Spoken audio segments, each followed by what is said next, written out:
আমার পেজের সবচেয়ে ভাইরাল একটা ভিডিও ছিল এই ভিডিওরই ছোট্ট একটা রিলস ভিডিও। আমার সেই ভিডিওতে ভিউ হয়েছিল 3.2 মিলিয়ন আর লাইক পড়েছিল প্রায় 82,000 আর কমেন্ট পড়েছিল প্রায় 4,000 আর এত সুন্দর সুন্দর কমেন্ট ছিল, অনেকের অনেক প্রশ্ন ছিল।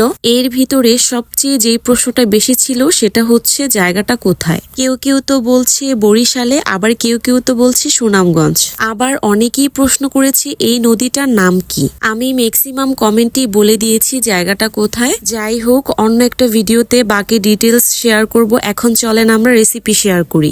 শীতের সময় তো সবাই অনেক পিঠাপুলি খেতে পছন্দ করে, তো আমরাও আজকে বানিয়ে ফেলবো ভাপা পিঠা। বেশি করে নারকেল গুড় দিয়ে গরম গরম ভাপা পিঠা খেতে যেই মজা, চুলার পাড়ে বসে গরম গরম ভাপা পিঠা খাওয়ার স্বাদই অন্যরকম। ভাপা পিঠার রেসিপি তো কম বেশ সবাই পারে, তারপরে বলে দিব কিভাবে সহজভাবে আপনারা বাসায় ভাপা পিঠা বানাবেন।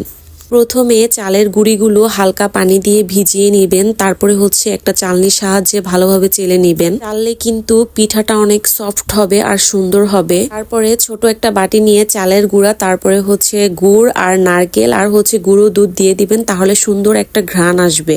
এইভাবে করে প্রত্যেকটা পিঠা ভাপে দিয়ে দিবেন, না হওয়া পর্যন্ত ভাপে দিবেন পিঠাটা। তারপরে হয়ে গেলে পিঠাটা নামিয়ে ফেলবেন। আবার এই ভাপা পিঠা কিন্তু একসাথে মিক্সড করেও বানানো যায়, এই যে আমরা একটা মিক্সড করেও বানিয়েছিলাম। আসলে শীতের সময় পিঠা খেতে সবারই অনেক বেশি পছন্দ, আর পিঠা খাওয়ার পরিবেশটা যদি এত সুন্দর হয় তাহলে তো আর কোনো কথাই নেই। সবগুলো পিঠা ভাবি বানিয়ে নিয়েছে আর বানাতে বানাতে প্রায় সন্ধ্যা হয়ে গিয়েছে, আর পিঠাগুলো খুব মজা ছিল।